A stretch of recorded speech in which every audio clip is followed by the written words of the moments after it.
Kapag tayo'y nagbulag-bulagan sa katotohanan, hindi lang tayo o ikaw ang naaapektuhan, kundi ang mga taong sumusunod sa inyo.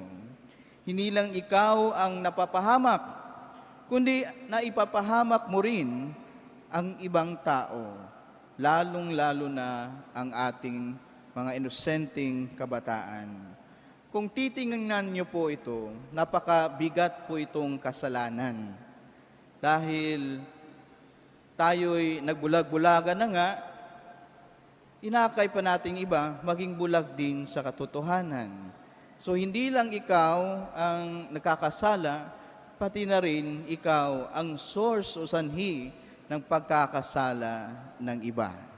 That's why it is very, very heavy kung tayo ay nagpapatuloy sa ating pagiging bulag-bulagan. Mga kapatid, ito din ay isang paalala para sa atin ngayon na bawat desisyon, bawat aksyon, kahit minsan nga bawat iniisip natin ay laging may consequence or may kahihinatnan. Pero lagi po nating tandaan, mga kapatid, na kung tayo-tayo lang, kung sarili nating sikap, we will always find mistakes. We will always fail.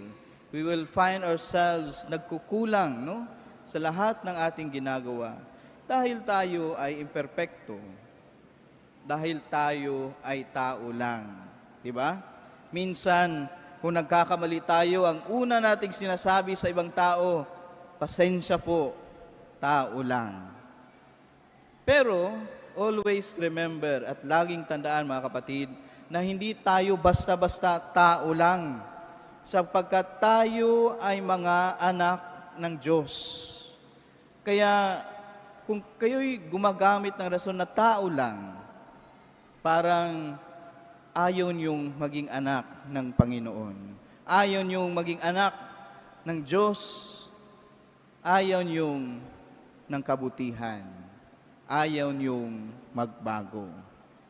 Kaya lagi nating tandaan mga kapatid na hindi lang tayo tao lang, kundi tayo din ay anak ng Diyos. Amen? Kaya tayo ay laging pinapaalalahanan ng Diyos sa ating kasulatan o sa ating nababasa sa Ebanghelyo dahil minsan nakakalimutan natin. Lagi pa natin natatandaan na tayo'y tao lang. Pero nakakalimutan natin na tayo din ay anak ng Diyos. Kaya hinikaya tayo ngayong araw ng ating Panginoong Hesus Kristo na nawa sa gabay niya at grasya ang lahat ng ating desisyon, ang lahat ng ating ginagawa o kahit anumang nasa isip at sa ating puso, naway ito'y para sa kabutihan. Hindi lang para sa ating sarili, hindi lang para sa mga taong importante sa atin, kundi para sa kabutihan ng lahat. For the greater good. Sapagkat ito ang tawag sa atin, ito ang imbitasyon sa atin ng Diyos.